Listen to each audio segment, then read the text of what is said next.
Graça e paz, irmãos.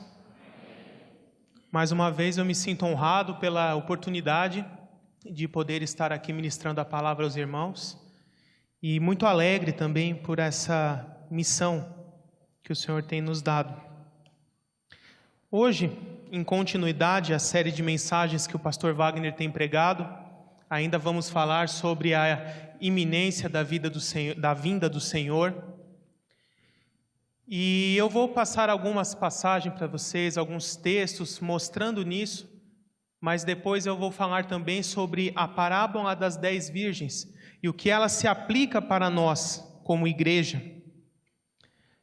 Então, os irmãos ali da equipe de multimídia podem colocar já o primeiro slide. A vinda iminente do Senhor.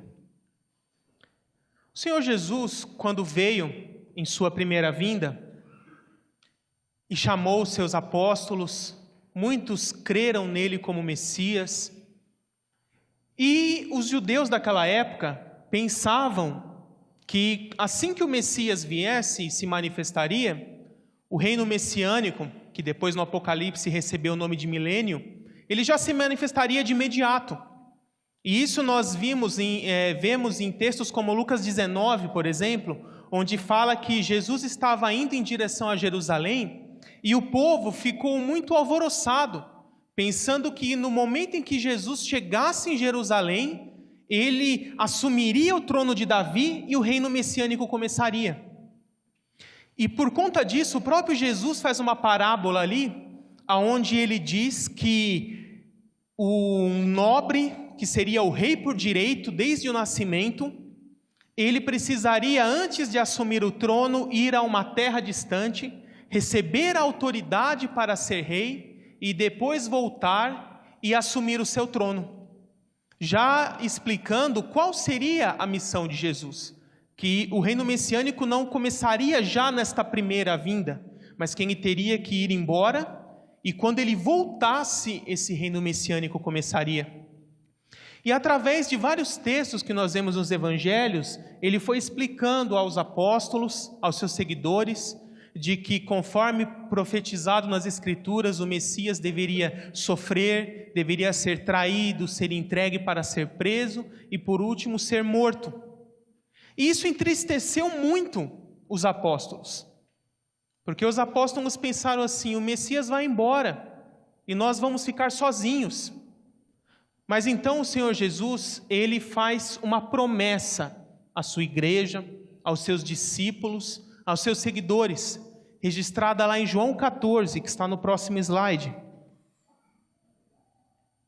João 14, verso 13, ele diz assim: não se perturbe o coração de vocês. Na casa de meu pai há muitos aposentos, vou preparar-lhes lugar. Voltarei e os levarei para mim, para que vocês estejam onde eu estiver. Então, aqui Jesus faz a primeira promessa, a primeira menção a respeito do que depois Paulo vai chamar de o arrebatamento da igreja. Porque perceba que ele não fala que vem para ficar na terra. Não, ele fala: virei e os levarei. Então aqui Jesus já deixa bem claro, ele vem para pegar os que são seus e ir embora, e levá-los. Então aqui Jesus já começa a revelar a promessa do arrebatamento da igreja. E talvez os apóstolos poderiam até estar dizendo: tudo bem, Jesus vem e volta para nos pegar, mas e nesse meio tempo, ficaremos sozinhos?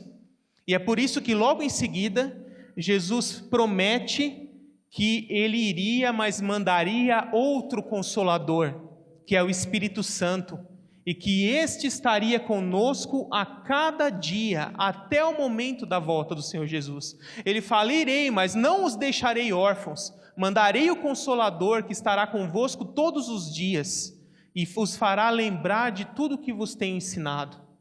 Então Jesus, ele sabia que teria que partir, mas ele não deixou a sua igreja órfã, e fez essa promessa de que iria voltar.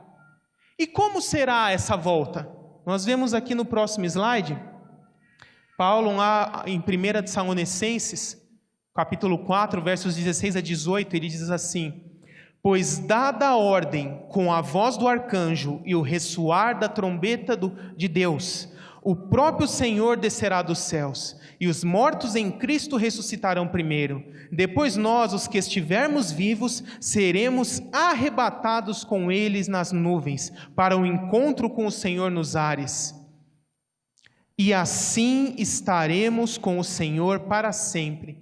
Consolem-se uns aos outros com estas palavras. Então, a esperança na vinda do Senhor para buscar a sua igreja é motivo de consolo para nós, cristãos. E aqui Paulo explica muito bem como isso ocorrerá. O Senhor Jesus descerá aos ares, às nuvens, o meio do caminho. E então a igreja subirá, conduzida pelo Espírito Santo. Os mortos em Cristo ressuscitarão, com corpos imortais, indestrutíveis, glorificados, semelhantes aos dos anjos, como o próprio Jesus fala lá em Mateus 22. E nós, os que ainda estivermos vivos nesse momento, seremos transformados para essa mesma natureza imortal e glorificada, não só no corpo, mas também na alma, na mente. Receberemos a mente de Cristo. E então nos encontraremos com o Senhor nos ares e Ele nos levará para o céu, para a morada do Pai. E estaremos para sempre com o Senhor.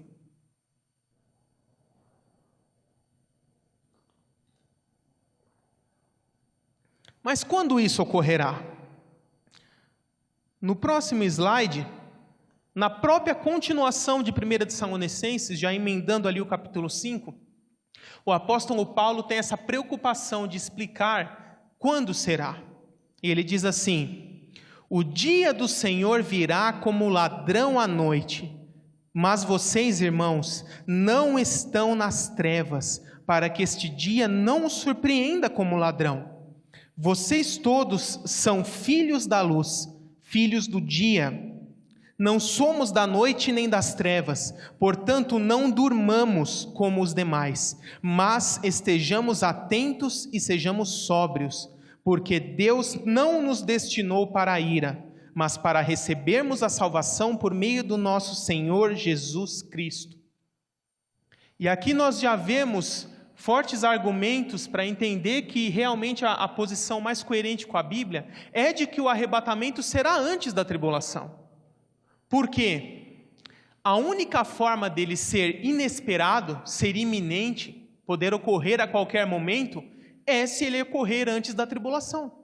Porque se ele ocorrer no meio da tribulação ou no final dela, como alguns entendem, bastava se verificar qual é o dia que será assinado o acordo de paz, intermediado pelo anticristo lá entre judeus e árabes, como diz Daniel 9:27, e você poderia contar, em 3 anos e meio depois, Jesus viria, se você crê que o arrebatamento fosse no meio da tribulação, ou 7 anos depois Jesus viria, se você crê que fosse no fim da tribulação. Então veja a incoerência disso, daria para se marcar o dia que Jesus ia voltar com anos de antecedência, o que é completamente contrário ao que a Bíblia ensina. Então a única forma coerente com a Bíblia é entender que o arrebatamento será antes da tribulação. Jesus virá como um ladrão, virá de forma inesperada, imprevisível. Não se poderá prever exatamente quando será. E quem não estiver preparado? O que vai ocorrer com essas pessoas? O próprio Jesus deu essa exortação, lá em Mateus 24, versos 36 a 51. Jesus diz assim: assim acontecerá na vinda do Filho do Homem. 2 homens estarão no campo. Um será levado e o outro deixado. 2 mulheres estarão trabalhando no moinho. Uma será levada e a outra deixada. Portanto, vigiem, porque vocês não sabem em que dia virá o seu Senhor. Assim, vocês também precisam estar preparados, porque o Filho do Homem virá numa hora em que vocês menos esperam.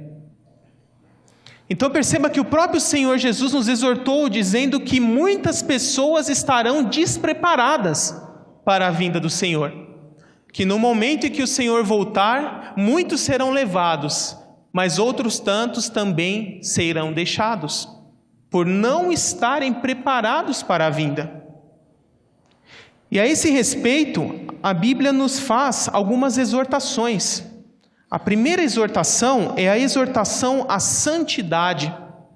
Perceba o que a palavra nos diz lá na carta de Paulo a Tito, capítulo 2, versos 11 a 13. Diz o seguinte: porque a graça de Deus nos ensina a renunciar à impiedade e às paixões mundanas, e a viver de maneira sensata, justa e piedosa nesta era presente, enquanto aguardamos a bendita esperança, a gloriosa manifestação de nosso grande Deus e Salvador, Jesus Cristo. Então a Bíblia nos exorta, enquanto estamos aguardando a volta do Senhor, não devemos viver relaxadamente, mas devemos viver em santidade, buscando ter uma vida reta, uma vida íntegra, dando bom testemunho perante as pessoas da sociedade e realmente aguardarmos de prontidão a vinda do Senhor. Existe outra exortação que a Bíblia também nos faz, e esta é a exortação à vigilância. Veja o que o texto de Filipenses 3, versos 18 a 21 nos ensina. Há muitos que vivem como inimigos da cruz de Cristo. O destino deles é a perdição. O seu Deus é o estômago, e eles têm orgulho do que é vergonhoso, só pensam nas coisas terrenas. Vocês conhecem alguém desse jeito? As pessoas no mundo hoje em dia não são desse jeito? Só procuram o benefício próprio, procuram tirar vantagem, lucratividade acima de tudo. As pessoas estão preocupadas com o que elas vão ganhar, em detrimento dos outros. E a palavra já nos alerta que iriam chegar dias em que a sociedade ficaria dessa forma. Mas olha quanto a nós. A nossa cidadania, porém, está nos céus, de onde esperamos ansiosamente o Salvador, o Senhor Jesus Cristo. Ele transformará os nossos corpos humilhados, tornando-os semelhante ao seu corpo glorioso. Você já pensou nisso, irmão? Jesus ele não promete só te livrar da perdição eterna, mas ele promete uma vida eterna. Muitos fazem essa diferenciação. Por que você entregou a vida para Jesus? Para ir para o céu ou para não ir para o inferno? Porque se for simplesmente para não ir para o inferno, você tem medo do Senhor. Mas se for para ir para o céu, é porque você busca um relacionamento com o Senhor, busca estar perto, estar junto do Senhor. E é por isso que o próprio Senhor Jesus falou aos seus discípulos: não chamo mais vocês de servos, mas de amigos. Porque Jesus ele não quer só livrar você da perdição eterna, Ele quer ter um relacionamento com você. Ele quer estar contigo a cada momento da sua vida, te ajudando em todas as coisas, vivendo junto com você. Essa é a intenção de Deus.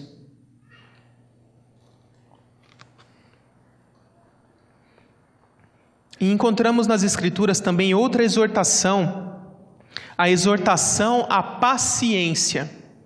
Veja que o texto de Tiago 5, versos 7 a 9 nos diz: portanto, irmãos, sejam pacientes até a vinda do Senhor. Vejam como o agricultor aguarda que a terra produza a preciosa colheita e como espera com paciência até virem as chuvas de outono e da primavera. Sejam também pacientes e fortaleçam o seu coração, pois a vinda do Senhor está próxima. Irmãos, não se queixem uns dos outros para que não sejam julgados. O juiz está às portas. Então, na Bíblia nós encontramos essas 3 exortações para a igreja em nossos dias: exortação à santidade, exortação à vigilância estarmos preparados para a vinda do Senhor, para não sermos pegos desapercebidos. E exortação à paciência, para em meio às tribulações desse mundo, aguardarmos pacientemente a vinda do nosso Senhor. E o próprio Senhor Jesus, lá em Mateus 25, ele faz uma parábola chamada de a parábola das 10 virgens. E o objetivo de Jesus era justamente explicar esta iminência de sua vinda e a necessidade de estarmos preparados. Esse texto se encontra lá em Mateus 25, versos 1 a 13. E é muito interessante porque ele só existe no Evangelho de Mateus. Se você procurá-lo em Marcos, Lucas e João, não tem. Só existe no Evangelho de Mateus. E por quê? O Evangelho de Mateus, ele dá um tom mais judaico para o texto, né? Então, como Jesus ali estava em Jerusalém falando com os judeus, em um tom propício, uma forma propícia para que os judeus conseguissem entender a mensagem, Mateus fez questão de colocar ali esta parábola. E eu vou ler a vocês aqui verso a verso. Ela começa dizendo assim: o reino dos céus será, pois, semelhante a 10 virgens, que pegaram suas candeias e saíram para encontrar-se com o noivo. 5 delas eram insensatas e 5 eram prudentes. Pode passar. As insensatas pegaram suas candeias, mas não levaram óleo. Prestem bastante atenção nisso. As prudentes, porém, levaram o óleo em vasilhas, junto com suas candeias. O noivo demorou a chegar, e todas ficaram com sono e adormeceram.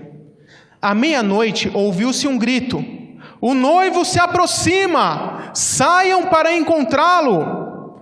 Então todas as virgens acordaram e prepararam as suas candeias. As insensatas disseram às prudentes: dê-nos um pouco do seu óleo, pois as nossas candeias estão se apagando. Mas elas responderam: não, pois pode ser que não haja o suficiente para nós e para vocês. Vão comprar óleo para vocês. E saindo elas para comprar óleo, chegou o noivo. As virgens que estavam preparadas entraram com ele para o banquete nupcial, e a porta foi fechada. Mais tarde vieram também as outras e disseram: Senhor, Senhor, abra a porta para nós. Mas ele respondeu: a verdade é que não as conheço. Portanto, vigiem, porque vocês não sabem o dia nem a hora. E através dessa ilustração, Jesus ele quer trazer esses valores espirituais para nós hoje.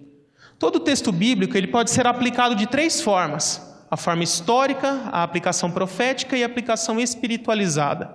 A aplicação histórica é o que aconteceu ali, Jesus contando uma parábola para os judeus de Jerusalém.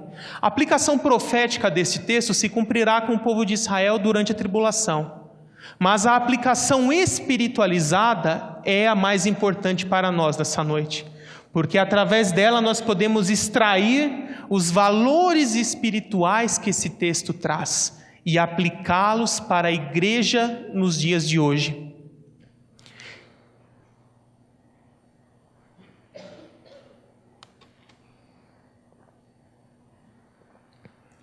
Para entendermos plenamente esta parábola, nós precisamos analisar 2 elementos de simbologia. O primeiro deles é a candeia, ou lâmpada, dependendo da tradução. O que a Bíblia nos revela qual é a simbologia de candeia ou de lâmpada, o que ela significa? Nós encontramos lá no Salmo 19, verso 105, o texto que diz assim: a tua palavra é a lâmpada que ilumina os meus passos e luz que clareia o meu caminho. E também em 2 Pedro 1,19 diz assim: temos ainda mais firme a palavra dos profetas, e vocês farão bem se a ela prestarem atenção, como a uma candeia que brilha em lugar escuro, até que o dia clareie e a estrela da alva nasça no coração de vocês. Então este é o primeiro elemento que nós encontramos nessa parábola, a candeia ou a lâmpada, que representa a palavra de Deus, o conhecimento da palavra, o conhecimento da Bíblia. Perceba que as 10 virgens tinham candeias. Isso significa que todas elas conheciam a palavra, conheciam a Bíblia, tinham o conhecimento das Escrituras. Então não era nesse ponto o diferencial entre elas, porque todas elas tinham candeias.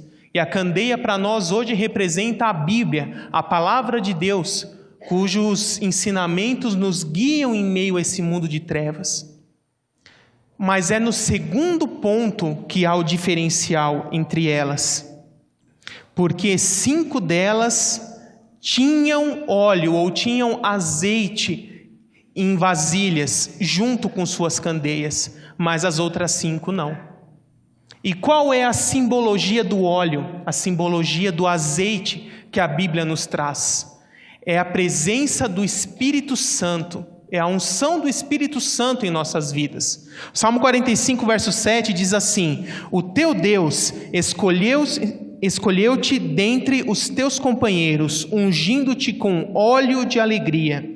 E ainda falando a respeito do Espírito Santo, 2 Coríntios, capítulo 1, versos 21 e 22, diz assim: ele nos ungiu, nos selou como sua propriedade e pôs o seu Espírito em nossos corações como garantia do que está por vir.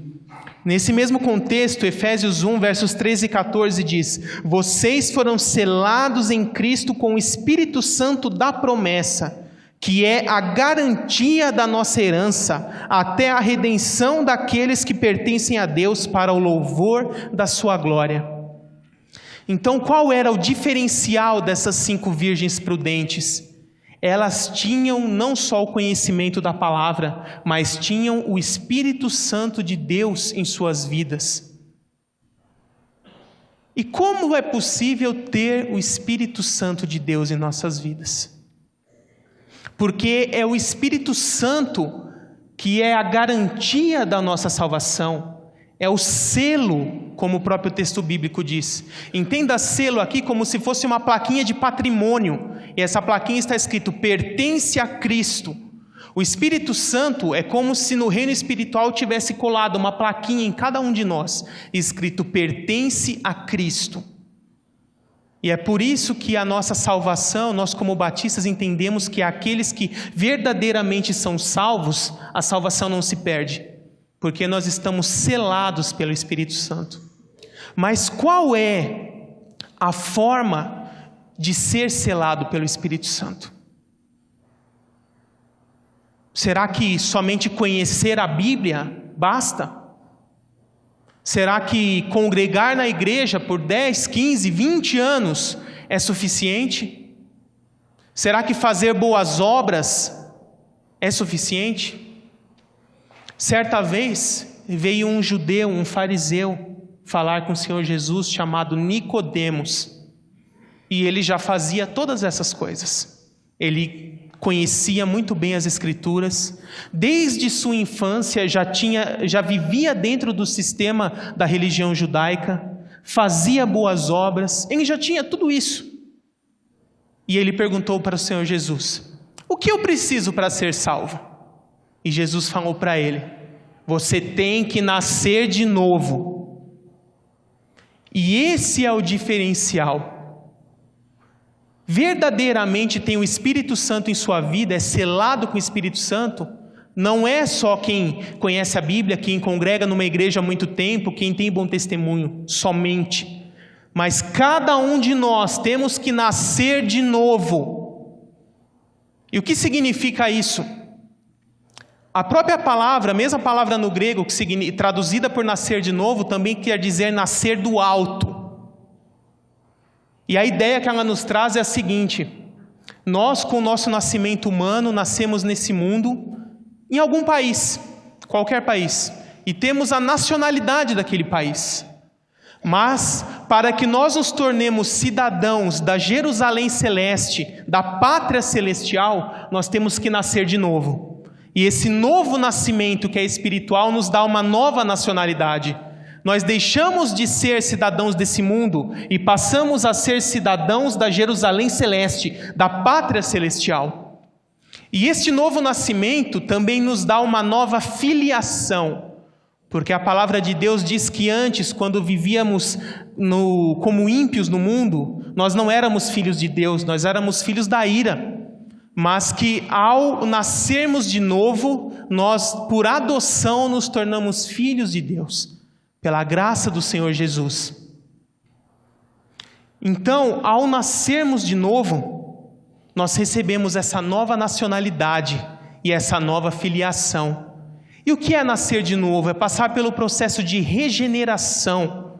Quando você entrega a sua vida a Jesus de todo o seu coração, sem reservas, você se entrega aos pés do Senhor Jesus, reconhecendo que é um pecador, que necessita de salvação e que sem Jesus nada pode fazer. Então você abre as portas do seu coração para que o Espírito Santo entre na sua vida e faça morada.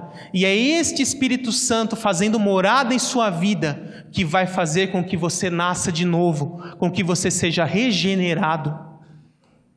E esse é o diferencial aqui entre essas 5 virgens na parábola. 5 delas eram religiosas, elas conheciam a palavra, conheciam a religião, mas não tinham nascido de novo. Mas as outras 5, além de conhecerem a palavra, além de estarem na igreja, elas já haviam experimentado esse novo nascimento em Cristo Jesus. Esse é o diferencial.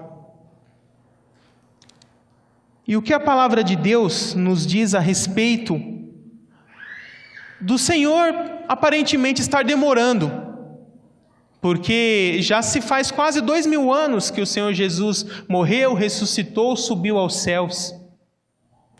E a palavra nos diz em 2 Pedro capítulo 3 o seguinte: nos últimos dias surgirão escarnecedores, zombando e seguindo suas próprias paixões. Eles dirão: o que houve com a promessa da sua vinda? Mas o Senhor não demora em cumprir sua promessa, como julgam alguns. Ao contrário, Ele é paciente com vocês, não querendo que ninguém pereça, mas que todos cheguem ao arrependimento. Esse é o motivo pelo qual o Senhor não voltou até hoje. Porque Ele é paciente e longânimo, esperando que todos aqueles que hão de herdar a salvação se arrependam e se entreguem ao Senhor Jesus. Mas essa espera não é indefinida, ela tem um limite, ela tem o tempo certo. E nenhum de nós sabe exatamente qual é o dia que o Senhor Jesus irá voltar. Portanto, amados, enquanto esperam estas coisas, empenhem-se para serem encontrados por Ele em paz, imaculados e inculpáveis.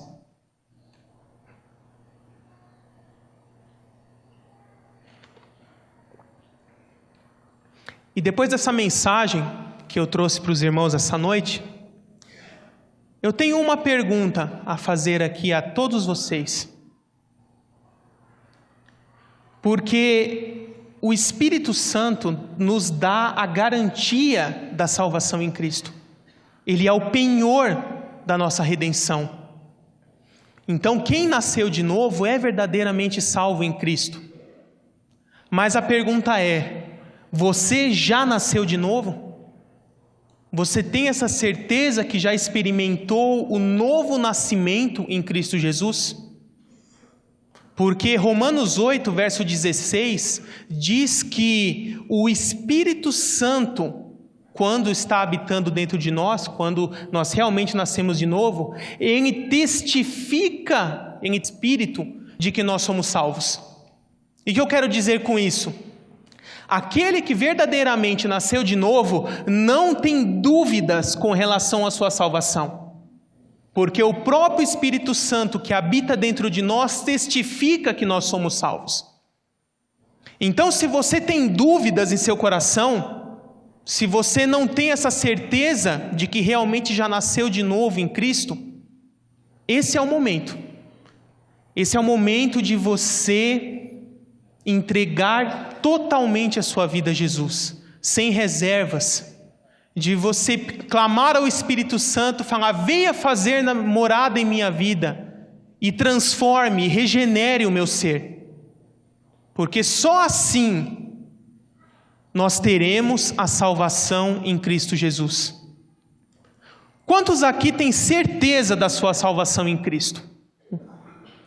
Se o Senhor Jesus viesse agora buscar a sua igreja, você tem certeza que seria um dos levados? Porque o Senhor Jesus irá buscar toda a sua igreja. Ele não vai deixar meia igreja na terra. Mas aí existe um segredo. Aos olhos de Jesus, só é igreja quem já nasceu de novo. Muitos podem ter nascido na igreja, estar congregando na igreja há muitos anos, mas de fato ainda não serem igreja de Cristo. Só é parte do corpo de Cristo, da noiva, da igreja espiritual, quem já nasceu de novo. E esses o Senhor Jesus irá levar. Mas infelizmente, muitos ficarão. Existe alguém aqui em nosso meio que queira nesse momento ter a certeza de sua salvação, se ainda tem dúvidas, queira fazer essa aliança com o Senhor Jesus, esse pacto, pedir ao Espírito Santo para que venha fazer morada em sua vida, entregar totalmente a sua vida para Jesus? Se existe alguém nesse meio, eu peço que fique de pé, e peço que o restante da igreja fique em espírito de oração, com olhos fechados, intercedendo por estes que podem estar prestes a tomar uma decisão nesse momento. O Senhor Jesus pode voltar a qualquer momento. O noivo vem de forma inesperada. Não sabemos quando o Senhor vem, mas Ele está às portas. E você quer ter certeza nessa noite de que você será levado? Você tem dúvidas no coração a respeito de sua salvação? Fique de pé no seu lugar. Nós queremos orar com você. Nós queremos que você realmente entregue sua vida a Jesus para ter a certeza dessa salvação. Mais alguém quer entregar a sua vida a Jesus hoje? Quer confirmar este selo com o Espírito Santo, essa regeneração, essa transformação em sua vida? Mais alguém? Amém, irmãos. Então quem ficou de pé pode vir aqui na frente. Nós queremos orar com vocês. Peço aos pastores aqui que me auxiliem. Amém. Parabéns, irmão. Deus te abençoe. Oremos.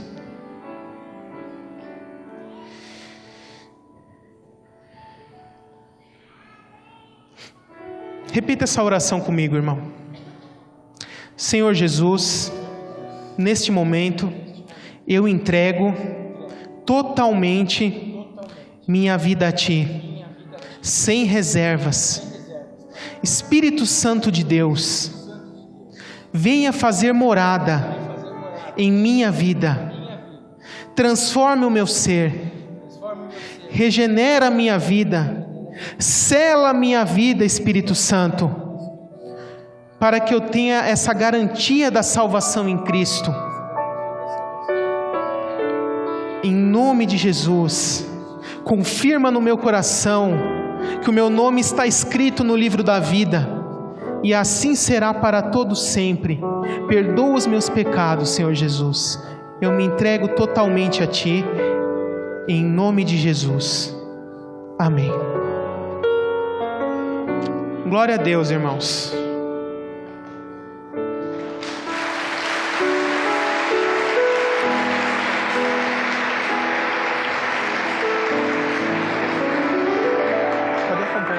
Pastores.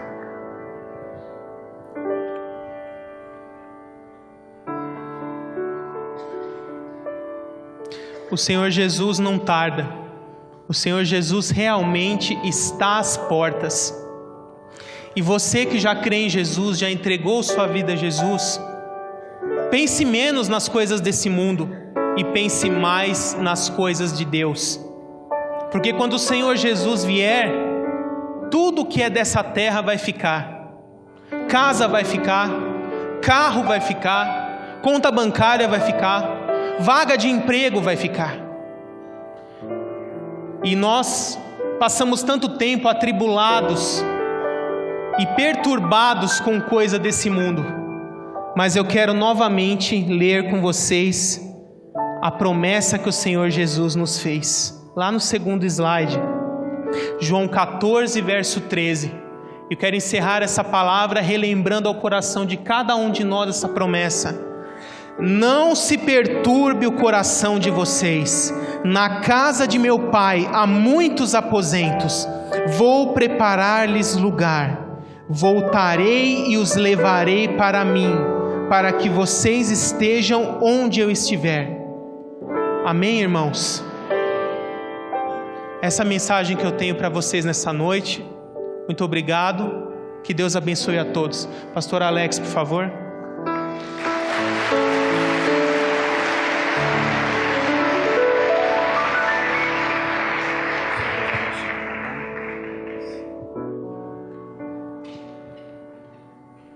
Vamos ficar em pé, irmãos, depois desse domingo caloroso e abençoado.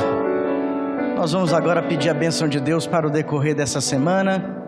E o importante é que se essa semana, se domingo que vem estivermos aqui, ou quem sabe não estivermos, o importante é que cada um de nós estejamos preparados para a volta do nosso Senhor Jesus Cristo.